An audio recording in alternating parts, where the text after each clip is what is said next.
Hello everyone, I am Mohammed Rahman, a mechanical engineer, and I'm still in Saigon, Vietnam. So for today's video, I want to talk about the situation that just happened. The situation where a businesswoman by the name of Ms Lan just got sentenced to death for corruption and fraud and bribery and so on and so forth, and to the tune of $12 billion. So I want to talk about the situation and kind of contrast the way it is discussed here in Vietnam as to the way it is discussed in the West. So first of all, in Vietnam, what I notice is that the vast majority of people don't even talk about it. I mean, they don't even care about this. And the people who actually do talk about it just think that this is absolutely normal.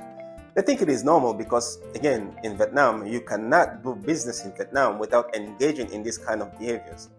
For example, when I'm building my company here, when I'm building my convenience store here, anytime I go to the government offices, I try to like fill out some kind of paperwork or trying to get some kind of permit or license or stuff. It's just very, very strange that almost all the time that you are expected to engage in some kind of like tea money or to give this or do that.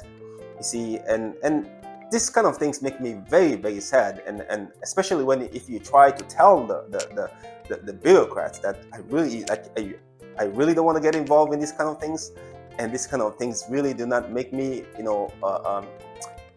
comfortable, or they think that you should, when you work with the bureaucrats, that you should involve in these kind of behaviors. And I think this is some of the problems that when we implement Western laws and Western cultures in different part of the world, especially especially in the locations where the people are not accustomed to those laws or don't care about those laws or don't want those laws, then you get this kind of situation. My take on this is like, she's absolutely not guilty. Again, like I said, you cannot do serious business in Vietnam without engaging in this kind of behavior. So I think the government should try to remove this kind of incentive or this kind of atmosphere in the country where you have to engage in this kind of behavior to do serious business in Vietnam. And lastly, on this part, for example, they do have laws in Vietnam, but the law might say something, then you go to the government office, the bureaucrats will do completely something else. And also, what pains me about this is there's no way you can like fight against it. There's no way you can go to like a higher authority to complain or trying to bring your case that can look into it and trying to help you. It is just they are made in a way where you have to again engage in this situation.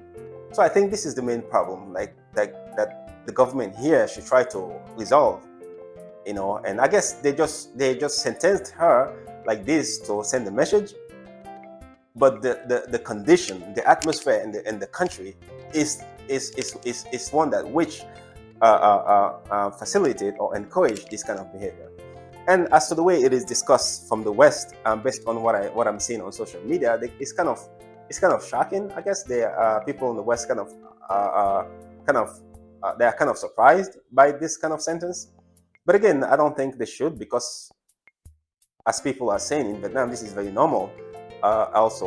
Many times when this kind of sentence is given to an individual, through time, it will be lessened to something else.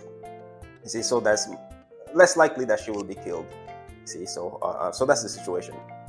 So again, I just want to discuss this or react to it, and so basically that's all I want to discuss for this video. Again, please subscribe to my channel. Thanks for watching. Thanks for listening.